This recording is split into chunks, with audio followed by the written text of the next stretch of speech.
जी बिल्कुल, पंजाब की सियासी सूरत हाल पंजाब के तरक्याती स्कीमों पर भारी पड़ने लगी है। पंजाब असम्बली की तहलील के बाद सूबा भर के 200 अरब रुपए से ज़ायद के जो मंसूबे हैं उनका जो काम है वो ताख़ीर का शिकार होने का खदशा बढ़ गया है।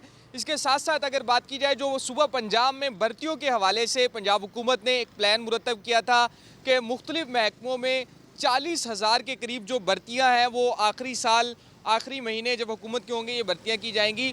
तो अब जो है हुकूमत की तब्दीली के साथ तमाम जो नई भर्तियाँ हैं उनके ऊपर जो पाबंदी है वो भी लगने का खदशा है। ख़ास तौर पर बात की जाए तो सूबा पंजाब में स्केल 1 से स्केल 4 तक के 20,000 जो मुलाजमीन हैं वो भर्ती करने थे और भर्ती का अमल जो है वो भी शुरू हो चुका था। अब उसको भी जो है ब्रेक लगने वाली है, ताख़ीर का शिकार होने वाला है। और इसके साथ साथ सूबा पंजाब के जो स्कूल हैं वहाँ पर भी 20,000 के करीब जो असातिज़ा हैं वो उन्हें भर्ती करना था। इस हवाले से एक टेस्टिंग फोरम है उसको हायर किया गया, लेकिन जो नया मरासला जो जारी किया गया है उसमें जो टेस्टिंग फोरम है उसको विड्रॉ कर लिया गया है। नई टेस्टिंग फोरम हायर की जाएगी और ये तमाम तर जो चीज़ें हैं ये गवर्नमेंट की तब्दीली के साथ जो पंजाब में जो सियासी सूरत हाल है उसके बाद ये देखने में आ रही है। इसके साथ साथ अगर बात की जाए तो पंजाब भर में जो तरक्याती स्कीमों के हवाले से नई स्कीमें भी तैयार की जा रही थी।